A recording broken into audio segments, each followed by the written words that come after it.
안녕하십니까. KBS 9시 부산 뉴스입니다. 이재명 대표가 서울대병원으로 헬기 이송돼 수술을 받은 것과 관련해 지역 의료계뿐 아니라 정치권까지 파장이 확산하고 있습니다. 부산시 의사회가 지역 의료계를 무시한 처사라고 비판한 데 대해 민주당 등 야당은 정치적 공격이라고 주장했습니다.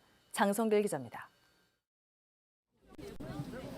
이재명 대표가 부산대병원에서 응급처치를 받고 서울대병원으로 헬기 이송된 것과 관련해 부산시 의사회는 지역 의료계와 의료 전달 체계를 무시한 처사라고 강하게 비판했습니다.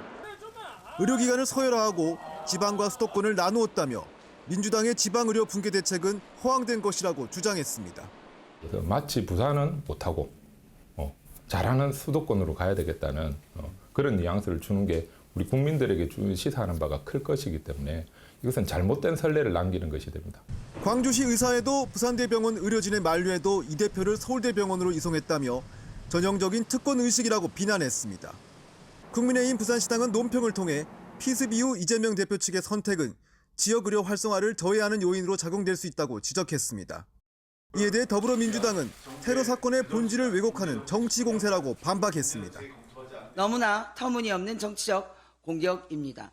환자를 응급 이송하여 환자가 정신적으로 가장 의지하는 가족들이 있는 서울에서 수술하고 간호하는 것이 가능하도록 부산대병원에 요청한 것입니다. 진보당 부산시당도 성명을 내고 이 대표 치료와 관련된 불필요한 정쟁을 멈춰야 한다고 말하는 등 본질을 흐리고 정치 대결로 몰아서는 안 된다는 목소리도 나오고 있습니다. 전원 요청이 아닌 가족의 뜻에 따라 이 대표를 이송했다고 밝힌 부산대병원은 오늘 추가적인 입장 표명은 하지 않았습니다. KBS 뉴스 장성길입니다. 이재명 더불어민주당 대표 피습 사건을 수사 중인 부산경찰청 특별수사본부는 남기는 말이라고 적힌 피의자 김모 씨의 8쪽 분량의 입장문을 압수해 정확한 범행 동기를 조사하고 있습니다.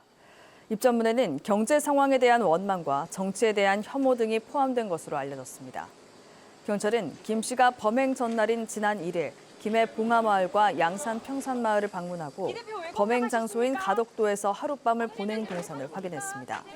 또 김 씨에 대한 신상 공개 여부도 검토하고 있습니다.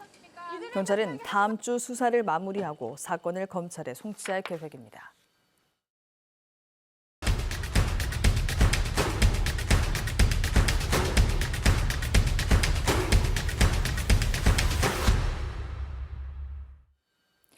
지난해 부산시가 2030년 부산엑스포 유치에 총력을 쏟았다면 올해는 세계 중추도시 부산이란 새 목표를 세웠습니다.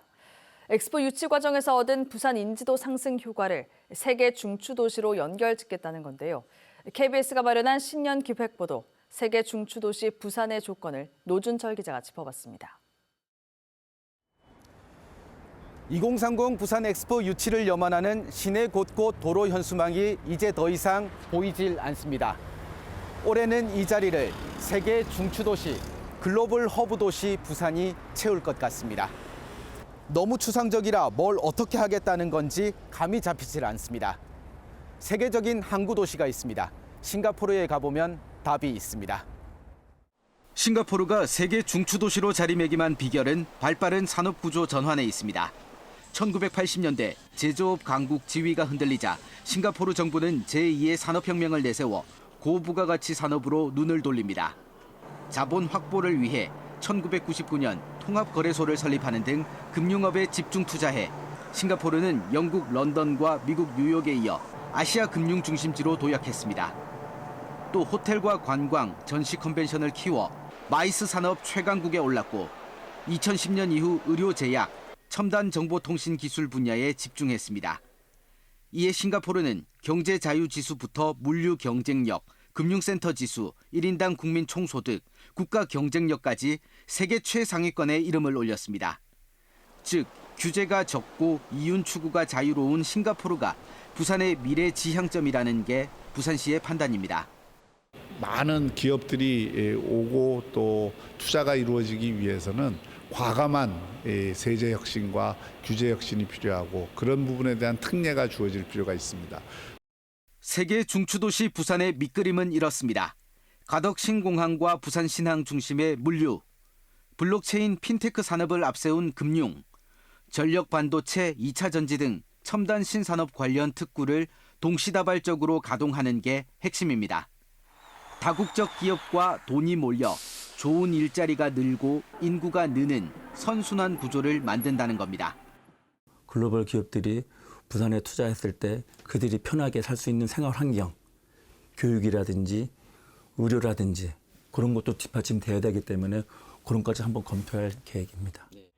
무엇보다 규제 혁신과 특례, 세제 감면 혜택이 세계 준추도시 조성의 필수 조건입니다. 파격적인 정부 지원을 담은 특별법 제정이 가장 시급한 과제로 떠오르고 있습니다. KBS 뉴스 노준철입니다. 엑스포 유치가 무산된 이후 북항 재개발 2단계가 추진 동력을 잇는 게 아니냐라는 우려가 나오고 있습니다. 오늘 부산을 찾은 강도형 신임 해양수산부 장관은 차질 없는 지원을 약속했습니다. 강지아 기자가 취재했습니다. 엑스포 유치에 실패하면서 후폭풍이 가장 거센 곳은 북항 재개발 2단계입니다. 자성대 부두를 비롯해 부산 진역 일대를 아우르는 228만 제곱미터 규모의 예산 4조 원이 넘는 대규모 사업인데 엑스포 주무대라는 후광 없이 진행될 수 있을지 의문이기 때문입니다. 게다가 사업비 증가라는 복병도 만났습니다. 참여 기관은 부산시와 부산항만공사, 한국토지주택공사, 부산도시공사, 한국철도공사. 추가 사업비가 1조 원을 넘으면 이탈 기간도 나올 것으로 우려됩니다. 그러나 부산시는 올 상반기에 실시 계획을 승인하고 하반기에는 착공하겠다는 계획을 재확인했습니다. 우리 시는 이 어려움들 해결하기 위해서 기관들을 만나서 협의하고 조율해서 반드시 북항 재개발 사업이 예정대로 진행될 수 있도록 최선을 다하도록 하겠습니다. 강도영 신임 해양수산부 장관도 오늘 북항을 방문해 차질 없는 개발을 약속했습니다. 북항 2단계 사업 같은 경우는 국책 사업이기 때문에 저희가 쉼없이 전진할 수 있도록 도울 것이고요. 지금 현재 상황에서 기일 내에 완성이 될 수 있도록 최선을 다할 예정입니다.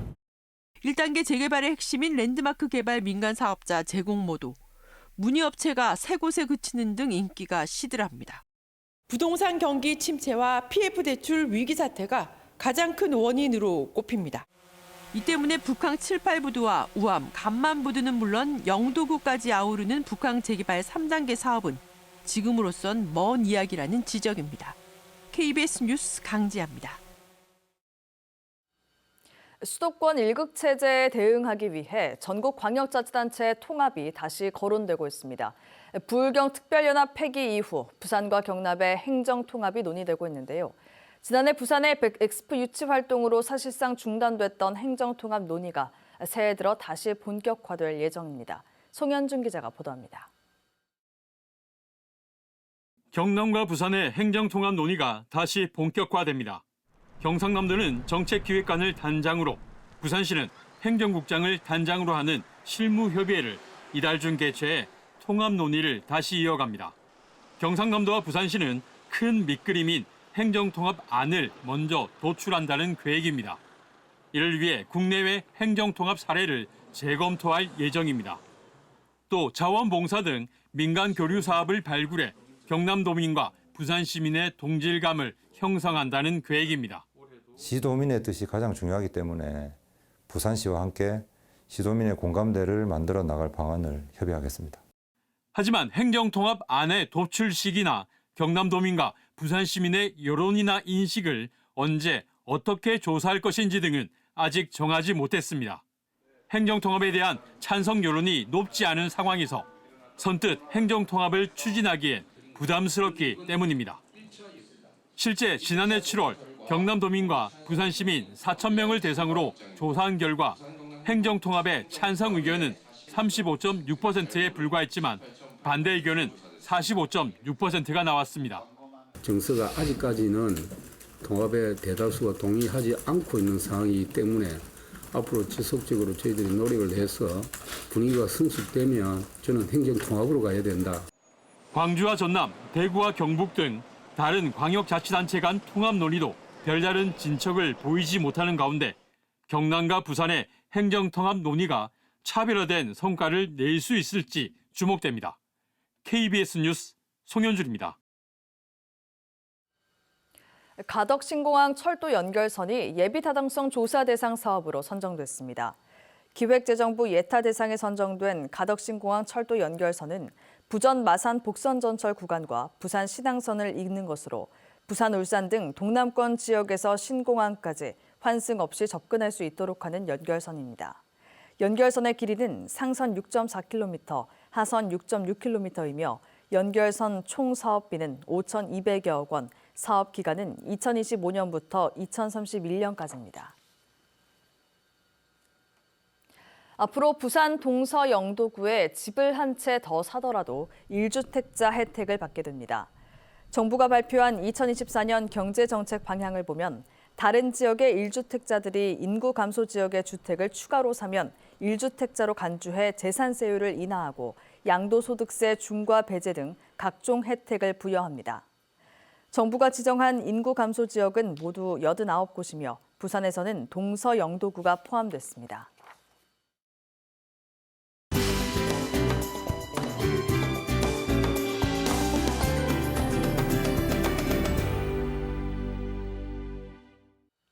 담배와 술을 경험한 청소년이 그렇지 않은 청소년보다 마약 사용 가능성이 더 크다는 연구 결과가 나왔습니다. 국립부경대학교 사회복지학 전공 허원빈, 오영삼 교수팀의 조사 결과 한 번이라도 전자담배를 흡연한 경험이 있는 청소년은 경험이 없는 청소년보다 마약류 물질을 사용할 가능성이 2.42배 높은 것으로 나타났습니다. 또 관련 담배를 피우는 시기가 빠를수록 마약류 물질을 이용할 가능성은 1년마다 1.53배 증가했고 음주 기간도 1년 빠를수록 마약류 물질 이용 가능성이 1.58배 증가했습니다. 부산지검 동부지청은 부산 기장군의 한 공사장에서 노동자 한 명이 숨진 사고와 관련해 원청업체 대표를 중대재해처벌법 위반, 하청업체 대표는 산업안전보건법 위반 혐의로 각각 재판에 넘겼습니다. 검찰은 화물 크레인 개조 자체가 불법이고 안전조치를 제대로 하지 않은 사실 등을 확인하고 원하청업체 대표 모두 책임이 있다고 밝혔습니다.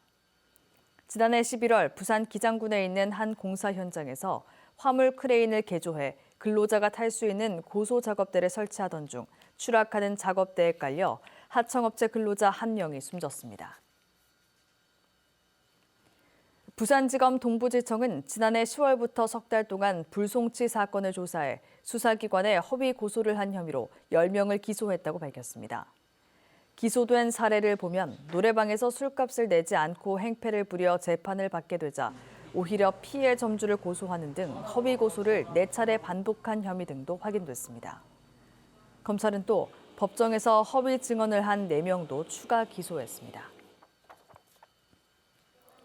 윤석열 대통령이 국회를 통과한 이른바 쌍특검 법안에 대해 제2요구권을 행사하자 부산 지역 야당과 시민단체들이 반발하며 특검 실시를 촉구했습니다. 더불어민주당과 정의당, 진보당 등 야4당과 시민단체는 오늘 부산시의회에서 기자회견을 열고 김건희 여사의 도이치모터스 주가 조작 의혹을 규명할 특검을 거부한 건 가족을 비호하는 것이라며 국민의 공정과 상식에도 맞지 않는다고 주장했습니다. BNK 금융그룹은 오늘 빈대인 회장과 임직원 1,600여 명이 참석한 가운데 2030 비전 선포식을 개최했습니다. BNK는 오늘 선포식에서 2030년까지 그룹 총자산 300조 원 이상, 당기순이익 2조 2천억 원 이상 달성 등의 중장기 전략 방향과 목표를 제시했습니다. 지금까지 부산에서 전해드렸습니다.